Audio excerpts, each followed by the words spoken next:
अगर आपको कहानियाँ सुनना पसंद है तो हमारे चैनल को सब्सक्राइब करके घंटी का बेल आइकन दबाना ना भूलें।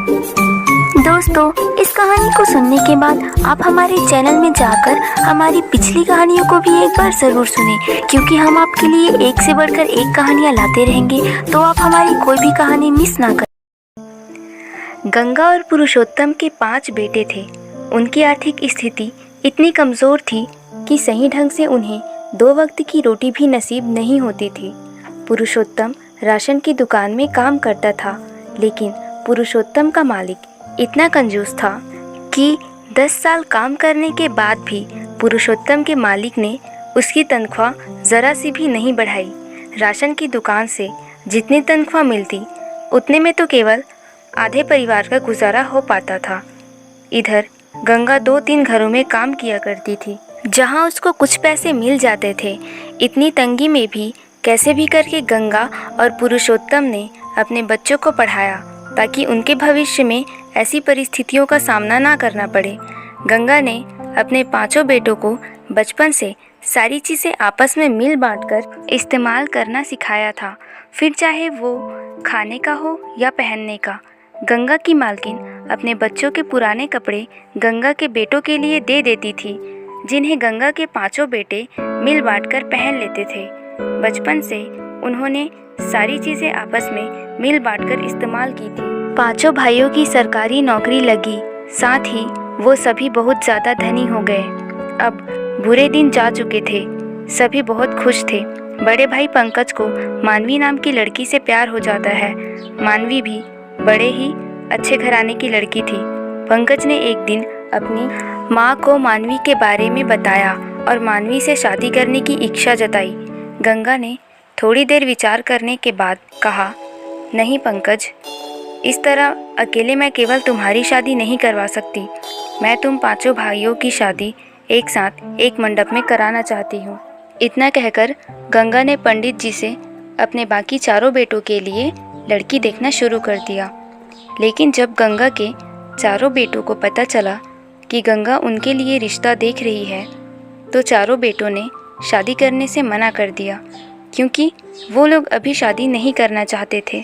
पंकज ने अपनी माँ से कहा, माँ, अब तो मेरी शादी करवा दो, क्योंकि अब मानवी के बिना मैं एक पल भी नहीं रह सकता।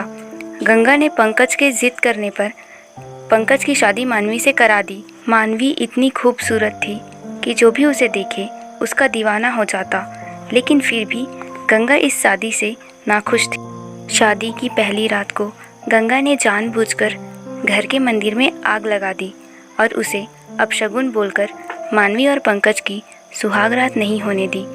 पंकज के 4 भाई अपने काम के चलते शादी में शामिल नहीं हो पाए। जिस दिन मानवी की मुँह दिखाई थी, उसी दिन 4 भाई अपने काम से घर लौटे। उन्होंने पहली बार मानवी को देखा और बस देखते रह गए।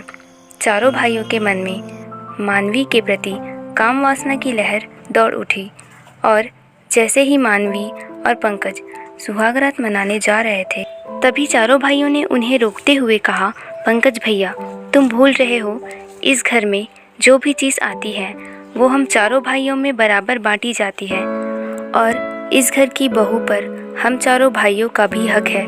आप मानवी के साथ सुहागरात मनाएंगे तो हमें भी मानवी के साथ सुहागरात मनाने का पूरा अधिकार है।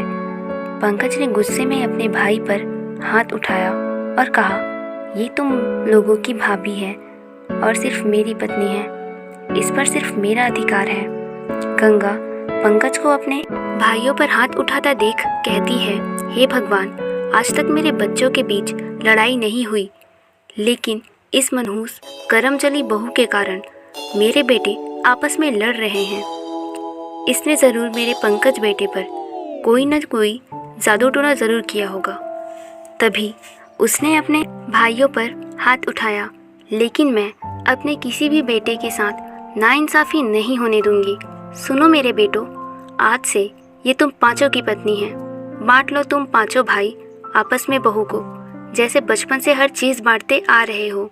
इतना कहकर गंगा ने अपने बेटों के हाथ से मानवी की मांग में सिंदूर और गले में मंगलसूत्र पहना दिया।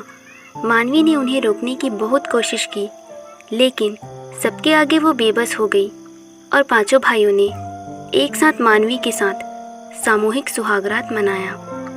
मानवी की दर्द और चीख से गंगा का घर गूंज उठा, लेकिन औरत होने के बाद भी गंगा का दिल मानवी के लिए नहीं पसीजा।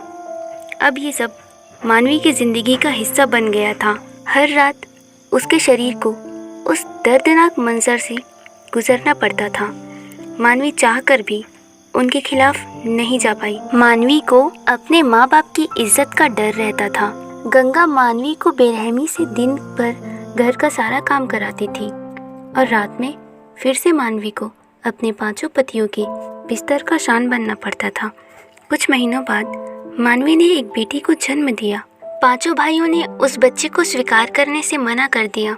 सबका कहना था कि ये मेरी बेटी नहीं है, मैं किसी और के पाप को अपना नाम क्यों दूं? सबकी बातें सुनकर मानवी ने कहा, अच्छा तो आज मेरी बेटी तुम लोगों को पाप लग रही है। उस समय कहाँ था तुम लोगों का पाप, जब माँ समान भाभी को आपस में बांटकर मेरे जिस्म के साथ खिलवाड़ कर रहे थे। गंगा और पांचों बेटों ने मानवी और उसके नवजात बच्ची को घर से निकाल दिया। घर से निकलने के बाद गंगा अपने दोस्त विशाल के पास गई। विशाल एक पुलिस ऑफिसर था।